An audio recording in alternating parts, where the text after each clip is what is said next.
Welcome back, everybody. I hope you're ready for some controversy because we're certainly going to stir some up here today. Today we're going to be doing a gel test on the FN57 SS198 lead-free round. So this round is sort of famous because this is the military police restricted version of the FN57 round. It's been used, unfortunately, in some pretty high-profile cases where folks certainly did die. No getting around that. So it has proved to be lethal. However, some folks say it's just a glorified 22. So what we're going to do today is load it up in the 5.7 pistol that you saw earlier in the video, shoot it through the chronograph, then into some clear ballistics gel, and then talk about what we find after that. From left to right, we have our 9mm cartridge, then our FN57, then the 223 round. So a lot of folks out there will say the 5.7 is sort of a equivalent to the 223. Other folks out there will say it's equivalent to the 9mm. Other folks, like I mentioned earlier, will say it's equivalent to the 22.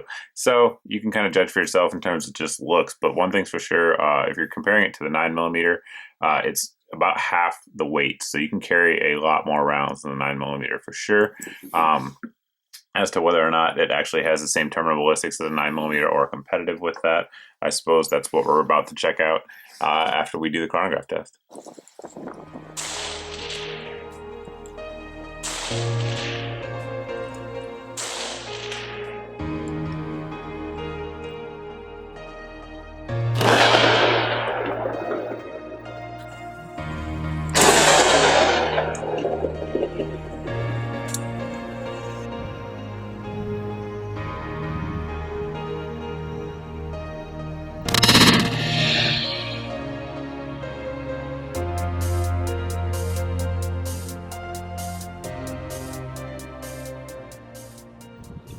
There you see the entrance.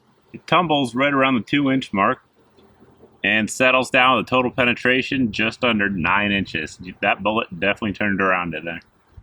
Well, it did what I pretty much expected it to do. It tumbled almost immediately, which it's designed to do.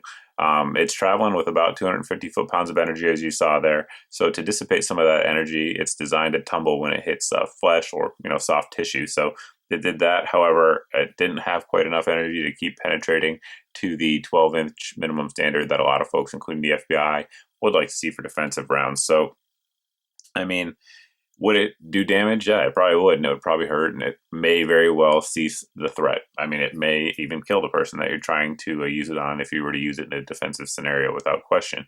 But a lot of people out there do say, that you need that 12 inches for reliable stopping of threats, if you will. I tend to sort of agree with that. So would it be my first choice? No. But if it's all I had, I'd certainly use it. But it does allow for relatively fast follow-up shots, which I suppose is a good thing in this case, because this round itself has very low recoil, particularly in the FN57 pistol. So you'd be able to probably put a few in there relatively quickly, and I'd imagine that that's something you'd want to practice for if you do choose to use this round as your defensive round. But that's about it, guys. I hope it answered some of your questions about this round, at least in bare gel. We'll be doing some testing in the future with some level 2 body armor to see how it does when it actually penetrates that, if it penetrates that. But again, thanks for watching, thanks for subscribing, and I hope to see you guys in the next video.